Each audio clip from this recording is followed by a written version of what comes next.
Bonjour à tous et bienvenue dans cette nouvelle vidéo. On se retrouve comme d'habitude pour parler films, pour parler séries, pour parler sorties, au cinéma comme sur les plateformes de streaming, mais ça normalement vous le savez, enfin, j'espère. Et d'ailleurs si on se retrouve aujourd'hui c'est pour parler d'une sortie film directement en streaming sur la plateforme Netflix, et c'est une sortie que j'attendais parce que quand ils ont annoncé le projet, quand ils ont dévoilé les bandes annonces, c'est typiquement les thématiques que j'aime.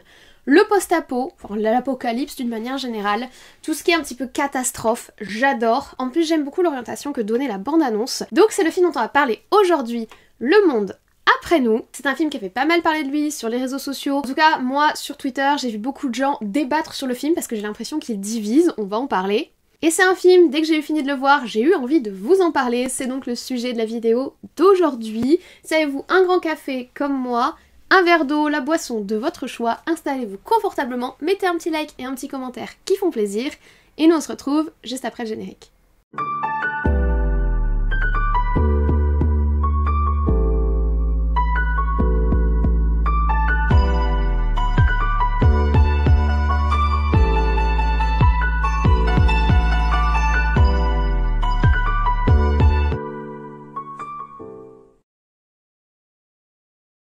Alors, Le Monde après nous est donc un film qui est sorti directement sur la plateforme Netflix. Il dure 2h21, donc c'est quand même un gros morceau, mais on est habitué aux films de plus de 2 heures maintenant, c'est devenu plutôt une habitude. Personnellement, ça ne me choque pas et ça m'a pas rebuté à le lancer. Le film est réalisé par Sam Esmail. Sam Esmail, il a notamment travaillé sur la série Mr. Robots.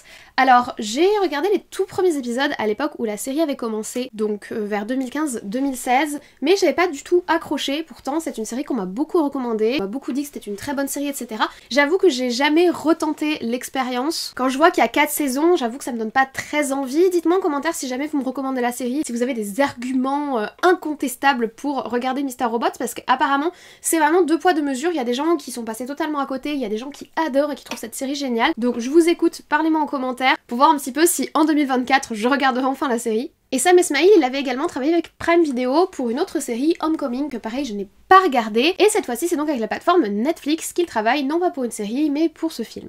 Il a su s'entourer d'un casting plutôt 3 étoiles, puisque les deux protagonistes principaux sont incarnés par Julia Roberts, qu'on ne présente plus, et que j'aime beaucoup, ma mère l'aime beaucoup, et j'avoue qu'elle m'a transmis son appréciation de cette actrice. Et elle est en duo avec Ethan Hawke, que j'aime également énormément. On avait parlé l'année dernière pour le film Black Phone, où je l'avais trouvé très charismatique, et où son personnage avait vraiment su trouver quelque chose de vraiment magnétique, d'autant plus qu'au niveau horreur, il était déjà dans le film Sinister, qui est très bon, il était évidemment dans Bienvenue à Gattaca, dans Le Cercle des Poètes Disparus aussi, où il joue le petit élève timide. Personnellement, je trouve que c'est un acteur qui a vraiment du talent. Et comme si ça ne suffisait pas, on retrouve également au casting Mahershala Ali, qui est dans le film Green Book, l'incontournable Kevin Bacon, c'est totalement inattendu, mais il est là lui aussi. Enfin bref, le casting est plutôt séduisant, et le projet du scénario également. Le film nous propose de suivre Amanda et Clay qui louent une maison pour prendre un petit peu de vacances en famille. Ils ont choisi un coin reculé de Long Island, dans une maison plutôt très luxueuse et très grande, pleine de baies vitrées, histoire de trancher un petit peu avec leur appartement new-yorkais habituel. Et alors qu'ils commencent à prendre leur marque avec leurs 2 enfants, 2 personnes font irruption à la porte de la maison et leur annoncent être les propriétaires du lieu, qui affirment qu'il y a eu une coupure d'électricité géante qui les empêche de rejoindre leur appartement, et ils souhaitent donc passer la nuit dans la maison. Privés de téléphone, privés de télé, privés de réseau internet et radiophonique, Amanda et Clay vont donc se retrouver à cohabiter avec 2 parfaits inconnus, dans une maison qui n'est pas la leur, et dans un contexte où ils se retrouvent totalement coupés du monde. Donc rien que dans le pitch de base, on sent le côté un petit peu home invasion, on sent le côté un petit peu coupé du monde, où on va être isolé. On s'imagine un huis clos très tendu, mais croyez-moi, on n'est pas au bout de nos surprises de ce côté-là. Alors on va commencer par ce qui a le plus divisé, parce que je vous l'ai dit, le film a pas mal divisé sur les réseaux. Une fois que j'ai eu terminé le film, je suis allée voir un petit peu ce qu'ils disaient dessus, et j'ai vu qu'il y avait des débats assez acharnés, avec certains qui avaient adoré la photographie et l'image du film, et d'autres qui avaient totalement détesté. Alors il faut savoir que moi, le style de Sam Esmail, le réalisateur, je le connais pas trop. La série Mr. Robot, je ne l'ai pas continuée. Son autre série Homecoming, je ne la connais pas. Donc j'ai découvert un petit peu son style dans ce film et personnellement, j'ai beaucoup aimé. Alors par contre, je comprends totalement que ça divise. Pourquoi? Parce qu'il y a quelque chose de très affirmé. On a des mouvements de caméra qui sont constant. On n'a clairement pas une caméra fixe classique, on sent que le réalisateur s'amuse avec la caméra, on sent qu'on s'amuse sur les plans, on a des plans qui tournent, qui regardent nos personnages de haut, qui les regardent en rasant le sol, qui les prennent un petit peu au dépourvu. On a vraiment l'impression que la caméra essaye de nous dérouter, la caméra essaye de nous surprendre pour jouer sur ce côté huis clos, ce côté enfermement et ce côté oppression. Personnellement, j'ai beaucoup apprécié parce que c'est surtout l'ambiance du film qui m'a projeté dans cette histoire. Le scénario commence assez lentement et de façon assez classique, les localisations qui sont choisies, les décors qui sont choisis, certes la maison est très luxueuse, mais c'est aussi plutôt très classique. Au début du film, on n'a rien qui nous permettrait directement de nous projeter dans l'univers, hormis cette façon de poser la caméra qui nous met mal à l'aise dès le départ. Personnellement, dès le moment où Julia Roberts visite la maison, j'ai commencé à sentir qu'il y avait un truc qui allait pas. Vous savez ce petit côté instinctif qu'on peut avoir quand on visite un nouvel endroit et on sent que ça va mal se passer? Et ben ce côté-là, le film arrive à nous le donner grâce à ces mouvements de caméra qui sont difficilement prévisibles. Maintenant, je peux comprendre que ça ait saoulé certaines personnes parce que c'est sûr qu'il y en a beaucoup. T'as l'impression que la caméra la bougeotte. Elle a vraiment du mal à rester au même endroit, on a vraiment du mal à avoir des plans fixes, mais j'ai beaucoup aimé. J'ai beaucoup aimé le fait qu'il y ait une réflexion en fait sur le rôle de la caméra et que la caméra soit actrice de l'action et essaye de nous passer un message, essaye de nous passer une ambiance, essaye de nous passer une émotion, en plus de simplement se baser sur le jeu, sur le scénario tel qu'il est écrit. Tous les moments où on va poser notre caméra pour nous montrer quelque chose en plan de fond, tous les moments où la caméra va suivre le personnage, tous les moments où elle va tourner sur elle-même.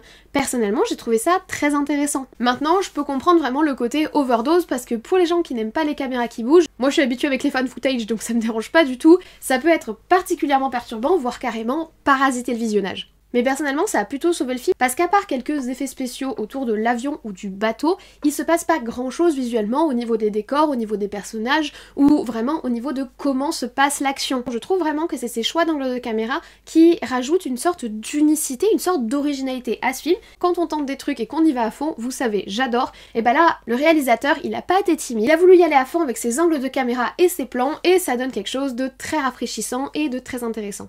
D'autant plus que c'est accompagné par une bande musicale qui est vraiment dans le ton par rapport à ce côté très oppressant. Alors que les personnages sont en vacances et il y a un moment de détente, même si cette famille n'est pas forcément très axée sur la communication et qu'ils sont tous collés à leurs écrans, on a l'impression qu'il y a une connivence entre la bande sonore et la caméra pour nous mettre mal à l'aise constamment. Je pense par exemple au tout début du film où on va avoir tous les plans autour du bateau.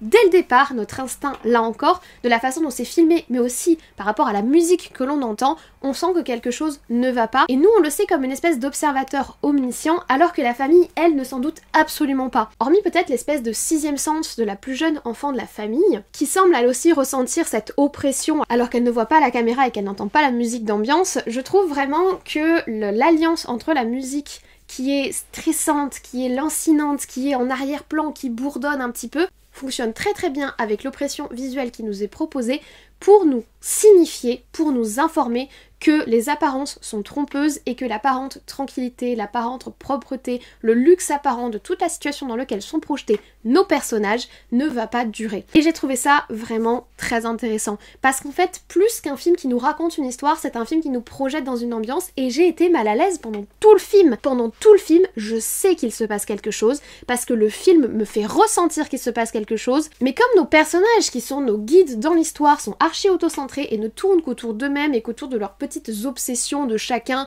l'un pour les filles, l'autre pour la série Friends, le père pour l'image de père de famille qu'il essaie de se donner et la mère pour son espèce de tranquillité, de relaxation qu'elle cherche absolument dans cette maison, eh bien aucun des personnages ne nous aide à mettre le doigt sur pourquoi je me sens mal dans le film et pourtant on sait que quelque chose se passe mal. Et en cela, et si on sort de la forme pour s'intéresser au fond, j'ai trouvé que le scénario était vraiment pertinent dans sa construction. Le film dure plus de 2 heures et pourtant pas une seule fois je n'ai décroché. J'étais vraiment collée à mon écran pour essayer de savoir qu'est-ce qu'il se passe, pour essayer de décrypter en arrière-fond de tout ce babillage que font nos personnages, quel est exactement le problème. Quand les deux propriétaires qui sont notre élément déclencheur apparaissent, instinctivement tu te dis « Ah, C'est de là que venait le mal-être que je ressens depuis le début à cause de la caméra, à cause de la musique. Du coup, tu commences à t'orienter vers cette théorie, tu commences à essayer de comprendre ce qui se passe vu que les personnages, eux, ne font aucun effort pour le faire. Et là, tu es dérouté parce qu'en fait, on te mène constamment vers des fausses pistes, tantôt en utilisant les codes du thriller, tantôt en utilisant les codes de l'horreur, tantôt en utilisant les codes de l'anticipation et de la SF, et en sautant comme ça de code en code et en sautant comme ça d'intrigue en intrigue, on a beaucoup de mal à tricoter et le mystère persiste et l'intérêt persiste. Le scénario te mène vers des fausses pistes et c'est comme une espèce d'enquête où tu prends un espèce de ficelle rouge comme les enquêteurs dans les films et tu essayes de mettre en lien des choses qui ne semblent pas faire sens à la place des personnages qui, eux, font semblant de ne pas voir tellement ils sont intéressés par eux-mêmes. En fait, le film te frustre. Le film te met mal à l'aise et à aucun moment il ne te dit pourquoi. Et j'ai trouvé ça tellement pertinent. Alors tu passes pas un bon moment au niveau du fun, de la joie et du sourire. Mais par contre tu passes un bon moment à essayer de recoller les pièces du puzzle. Et un puzzle qui te résiste parce qu'à chaque fois il essaye de te complexifier ou de te faire apparaître de toutes nouvelles pièces qui t'avaient cachées dès le départ. J'ai trouvé ça super jouissif. Et du coup au niveau du rythme du film, ça colle vachement bien. Parce qu'en fait comme le film te déroute, comme le film est très radin en indices et qu'il attend toujours le dernier moment, le dernier instant pour que ces personnages réalisent enfin ce qui se passe et qu'on te donne un nouveau petit morceau de ton intrigue, et ben tu es juste collé à ton écran en espérant, en attendant avoir une nouvelle information pour te saisir de tout ce qui se passe. Et ce qui est d'autant plus intéressant, c'est que la frustration, elle dure jusqu'à la fin. Le film s'arrête et tu es toujours collé à ton écran. J'ai regardé le film avec des amis et mes amis et moi, on est restés collés au générique en espérant qu'il y ait une scène post-générique parce qu'il nous manquait des indices de lecture. Parce que oui, je vous préviens d'avance, la fin est super frustrante et j'adore. Vous le savez sur la chaîne, j'aime pas quand ça finit bien parce que pour moi c'est trop facile, même si ça fait un petit peu plaisir au bonheur, à la joie et à l'espoir, c'est trop facile. Mais alors, qu'est-ce qu'il y a de pire qu'un film qui finit mal? Un film qui finit pas vraiment. Et ben ce film ne finit pas vraiment et j'ai trouvé ça trop bien. Là encore, un peu comme ce que j'ai dit pour la caméra, je peux comprendre qu'il y a des gens qui accrochent pas du tout et qui trouvent ça décevant par rapport au film. Moi, je trouve ça génial. Ça nous ouvre un champ des possibles qui est énorme, ça nous ouvre énormément de réflexions. Nous, ça nous a ouvert des petits débats parce qu'on l'a regardé ensemble et que du coup, on en a parlé. D'autant plus que c'est dans la droite ligne du message que le film essaye de nous faire passer. Quel est ce message? En fait, au-delà du scénario de ces personnages qui sont relativement antipathiques, et disons-le, parce qu'ils sont trop auto-centrés sur eux-mêmes, il y a tout un regard qui est porté sur notre société actuelle, notre société de l'immédiateté, notre société de l'archi-connexion. Tout le scénario se base sur cette grande coupure électrique qui prive la jeune fille de sa série Friends, qui prive Clay et Amanda des informations nationales, qui nous prive de la télé, et on se retrouve suspendu à ces écrans parce que désespéré comme on le serait dans la vraie vie. Parce que sans les écrans, on ne sait absolument rien de ce qui se passe autour de nous, et on se retrouve livré à nous-mêmes, alors même qu'on a l'habitude d'avoir constamment tout sous la main et donc de pouvoir se concentrer uniquement sur nous et ne pas écouter notre sens de l'observation ou notre instinct par exemple. Le film nous confronte à ça, nous confronte à instinctivement, si nos personnages écoutaient leur instinct comme nous on l'écoute et comme la caméra nous y incite, on sentirait qu'il y a un truc qui va pas. Si on était un petit peu moins centré sur nous-mêmes et centré sur nos petits problèmes et nos petites obsessions et qu'on faisait un petit peu attention à ce qui se passe autour de nous, on verrait bien qu'il y a un truc qui va pas. Mais non, on a tellement l'habitude de juste avoir à dégainer notre téléphone pour savoir quel est le problème puis retourner à notre quotidien et à nos petits problèmes de nos petites vies que c'est ce que font nos personnages et c'est archi frustrant et c'est archi révélateur de notre quotidien, de la vie de tous les jours. Et c'est intéressant d'ailleurs que le personnage de la petite fille, qui est celui qui est le plus proche de nous, puisque c'est la seule qui semble sensible à ces indicateurs un petit peu d'oppression et ces indicateurs de l'étrangeté qui se passe autour d'eux. La progression qu'elle vit dans le film, le début, le moment où elle va être sortie de son confort et la fin, c'est un petit peu ce que nous on va vivre avant le film, lorsqu'on est projeté dans le film et une fois que le film sera juste terminé. Elle est un petit peu l'allégorie de nous spectateurs dans le film et j'ai trouvé ça intéressant. D'autant plus que là-dessus, ils viennent saupoudrer ces deux personnages, éléments déclencheurs, ces espèces de deux propriétaires comme ils s'annoncent, qui rajoutent une couche de mystère et qui rajoutent une couche de malaise, parce qu'en plus de se retrouver dérouté parce qu'on n'a pas cette immédiateté, l'information, et qu'on va devoir faire un petit peu plus attention à notre environnement et aux gens qui sont à côté de nous, en plus de ça, on a cette invasion de notre espace personnelle qui est vraiment très intéressante. Là encore, ça se rapporte énormément à notre société actuelle où l'espace personnel, notre espace de vie, notre cocon, que ce soit le cocon des réseaux sociaux ou que ce soit le cocon de notre vie de tous les jours, est devenu vraiment le centre de nos existences. Et je trouve que le film vient questionner ça avec beaucoup de pertinence, sans être trop dans l'exagération ou trop dans l'appui sur ce message-là, tout en pointant quand même grossièrement du doigt que la femme travaille dans le divertissement, donc on va parler du divertissement, que oh les écrans marchent pas et on le répète. Donc si vous voulez, il y a quand même des gros red flags qui clignotent pour dire qu'il y a une double lecture, mais si tu fais pas attention, comme nos personnages ne font pas attention à ce qui se passe autour d'eux, tu peux passer complètement à côté et juste te dire que tu regardes un film apocalyptique, dystopique, un peu thriller. Mais si t'actives tes neurones, tu vois que le film il a quand même beaucoup de choses à nous dire. Et en cela, ça m'a fait penser à Don't Look Up. Il y a 2 ans, Netflix nous avait également sorti une petite pépite un petit peu post-apo, un petit peu dystopique, qui était Don't Look Up, que j'avais trouvé excellente, et qui avait aussi un petit peu ce ton sarcastique où presque elle se moquait de ses protagonistes. Et ben on retrouve un petit peu ce ton-là dans ce film-là. On se moque de nos protagonistes parce qu'ils sont ridicules, leurs réactions sont ridicules. Ils ne voient pas le nez au milieu de la figure, ils ne voient pas l'éléphant au milieu de la pièce, ils ne voient pas l'énorme problème qu'ils devraient être en train de gérer, et ils sont là, ils papillonnent dans leurs petits problèmes à eux de la vie de tous les jours, l'autre avec sa série Friends, etc. Je trouve ça très très bon, j'ai trouvé ça très très bon. C'est un film qui te prend, c'est un film qui te maintient en otage jusqu'à la fin, et c'est en plus un film qui te dit plein de choses sur toi-même et les gens qui t'entourent et la façon dont tu vis. Et le déni total de la réalité qui nous entoure et qui peut être catastrophique dans lequel notre addiction aux écrans nous pousse. Au final, nos personnages, pourquoi ils mettent autant de temps à se rendre compte de ce qui se passe autour d'eux? C'est parce que du fait de l'immédiateté de l'information et du fait de leur dépendance à ces écrans et de leur dépendance à leurs propres petits problèmes, ils n'ont plus aucune conscience de la réalité du monde autour d'eux. Le titre américain est ainsi bien meilleur que le titre français, donc le titre français c'est Le monde après nous, alors que le titre américain original c'est Leave the World Behind. Behind ça veut dire derrière, donc laisser le monde derrière. On voit qu'il y a quelque chose de volontaire, de tourner le dos, une sorte de déni, et le dernier plan du film, c'est exactement ça, et j'ai trouvé ça tellement cool. De plus, petit big up au passage sur les voitures, j'ai adoré, j'y avais jamais pensé, et j'ai trouvé ça juste génial. Du coup on en arrive à notre bilan. Bah écoutez, j'ai adoré le film, c'est un coup de cœur, j'ai vraiment passé un super moment. Quand le film s'est terminé, j'étais sur les fesses, j'étais en mode mais c'était trop bien, mais je ne m'attendais pas à ça, mais c'était inattendu. Enfin vraiment j'ai beaucoup aimé. Je comprends totalement par contre que le film est divisé, parce qu'il y a beaucoup de parti pris, le film fait des choix, il fait des choix assez tranchés, et ça passe ou ça casse. Et je comprends pour des gens ce soit pas passé parce que les mouvements de caméra, oui il y en a beaucoup, oui c'est un peu de l'esbrouf visuel, oui il y a un côté un petit peu regardez comme je vais vous mettre mal à l'aise, regardez tout ce qu'on peut faire avec une caméra. Et ben moi j'adore, fais plein de trucs avec ta caméra. Franchement ça nous change d'habitude où la caméra elle est posée et elle attend que les personnages osent exister devant elle. Là au moins la caméra est actrice, comme s'il y avait une sorte d'observateur omniscient qui est donc nous du coup.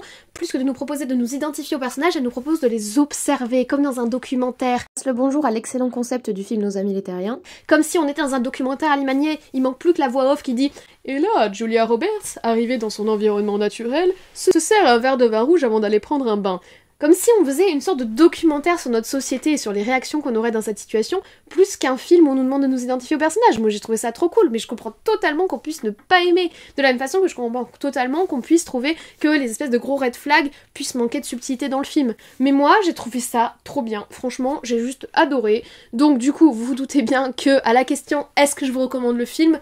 Oui. Mais avec quand même ce petit avertissement, c'est pas pour tout le monde. Ça va diviser, soit vous allez complètement rentrer dans le truc, moi je suis complètement rentrée dans le truc et j'ai adoré mon visionnage, je suis trop contente, soit vous allez pas du tout rentrer dans le truc et vous allez trouver ça lourdingue. Parce que pour le coup, je suis totalement apte à le reconnaître, si les mouvements de caméra, si la musique un peu tendue, sur les personnages qui prennent des décisions absurdes dans cette situation ne vous parlent pas, et ben c'est super lourd comme film. Tous ces trucs-là sont très présents. Ces choix, tu peux pas passer à côté. Soit tu approuves les choix et tu kiffes, soit tu approuves pas les choix et tu vas dire mon dieu mais qu'est-ce que j'ai regardé. Mais moi personnellement, je suis rentrée dans le truc et j'ai adoré mon visionnage. Voilà, je vous remercie d'avoir regardé cette vidéo sur Le Monde Après Nous jusqu'au bout, j'espère que vous l'avez apprécié. N'hésitez pas à me me dire en commentaire si vous avez aimé ou pas aimé le film. Comme je vous l'ai dit, à mon avis, il va y avoir des pour, il va y avoir des contre. Si vous ne l'avez pas aimé, n'hésitez pas à me dire ce que vous n'avez pas aimé. Est-ce que c'est les points sur lesquels j'ai appuyé par rapport à comment moi j'explique que le film est divisé? N'hésitez pas également à me laisser un commentaire juste pour me dire si vous avez aimé la vidéo, juste pour me dire si je vous ai peut-être convaincu de découvrir le film sur Netflix. Si vous avez aimé ce petit argumentaire et ce petit échange entre nous, vous pouvez laisser un petit like, ça fait plaisir, ça me soutient dans tout ce que je fais et en plus ça permet à YouTube de mettre en avant la vidéo, c'est comme les commentaires, ça lui permet de savoir que cette vidéo vous a intéressé et donc de mieux la référencer dans son algorithme. Et bien sûr, si vous n'êtes pas encore abonné, ça se passe en dessous, c'est gratuit, ça fait plaisir et ça vous permettra de suivre les futures sorties de vidéos. Moi je suis très contente de vous avoir parlé de ce film et je ne vous embête pas plus, je vous souhaite à présent une très bonne journée, une très bonne semaine, de très bon visionnage. Peut-être du coup Le Monde Après Nous sur Netflix, mais en attendant, prenez soin de vous, moi je vais essayer d'en faire de même et on se dit à très vite.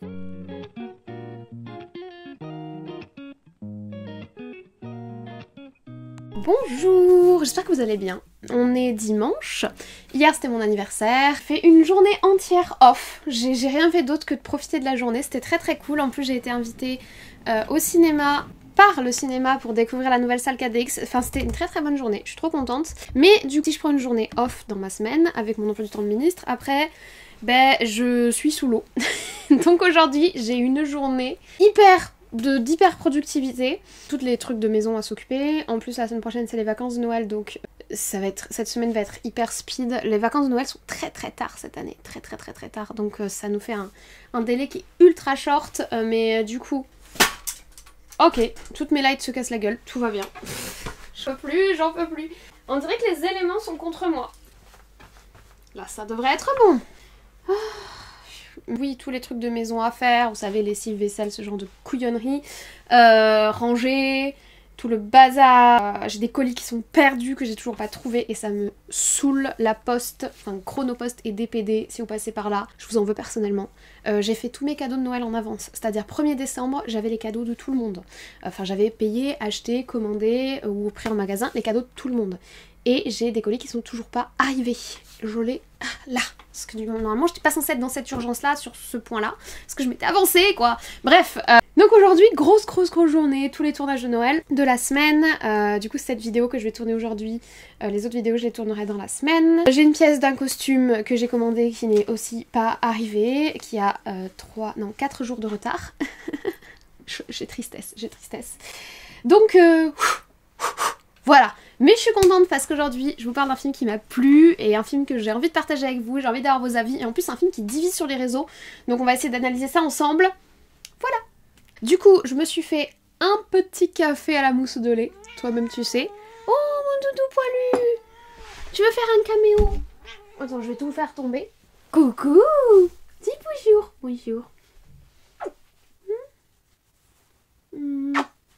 Oh là, rat poilu. Il est maltraité ce chat. Personne ne t'aime, personne ne s'occupe de toi. Ah oui, parce que du coup j'ai oublié de faire les courses. Donc pour moi c'est pas grave, je mange les fonds de placard. Mais mon seigneur ici présent mange du jambon. Voilà. Et des petits morceaux de tranche de jambon. Mais là il est pas content, ça fait 2 jours qu'il a pas eu de jambon. Donc il fait des manifestations devant le frigo. Et par manifestation j'entends hurler comme un grand malade. Hein, le monstre poilu? Ouais, c'est ça, va-t'en. Non, pas mes lights. Elles sont déjà tombées plusieurs fois, ça suffit. Je me suis fait un petit café. On est parti. Ma mère l'a vu. Donc du coup on en a discuté, c'était très cool. Pour une fois qu'elle voit un film que je compte lui recommander avant que je le recommande. Merveilleux. Bref.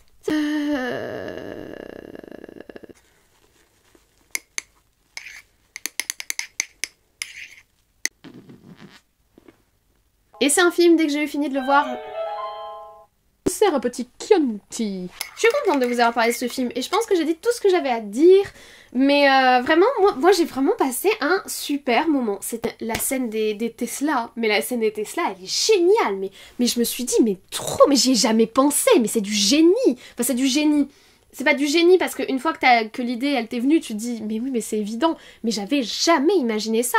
Et pourtant des scénarios catastrophes j'en imagine souvent parce que c'est un peu mon truc. Ça fait d'ailleurs partie de ma formation universitaire, j'ai travaillé sur la gestion des risques et des catastrophes naturelles, donc autant vous dire que pour les gérer il faut pouvoir les prévoir. C'est un petit peu mon dada ces trucs là, et j'y avais pas du tout pensé, mais j'ai trouvé ça trop cool. Cette image elle me reste, l'image des Tesla, vraiment cette scène là, j'adore. Peut-être ça va être une de mes scènes préférées de l'année. J'espère que vous avez apprécié la vidéo. C'était le livreur. C'est un de mes colis. On l'ouvre ensemble, comme ça vous aurez un petit avant-goût de la future vidéo. Voilà. Qu'est-ce que ce sac satanique là? Donne à moi mon cadeau que c'est à moi que j'ai. Donc je n'avais pas de haut de forme. C'était l'occasion parce que j'adore les chapeaux. Je pense que vous l'aurez remarqué sur la chaîne, je suis une grande fan de chapeaux. Et je n'avais pas de haut de forme. Maintenant... j'en ai un, il est pour homme donc il faut que je rajoute de la mousse parce que comme vous pouvez le voir il descend un petit peu bas. Tous les chapeaux pour homme, pourtant j'ai pas une si petite tête que ça, mais les chapeaux pour homme, faut que je rajoute de la mousse en général à l'avant et à l'arrière pour que ça me tienne bien. Mais il est, si je le mets à la bonne hauteur, il est trop beau. Et ben je pense que vous devinez pour quel avis de film ce sera. Voilà, on finit sur ce petit spoilers. Merci à tous d'avoir regardé le générique. Ciao.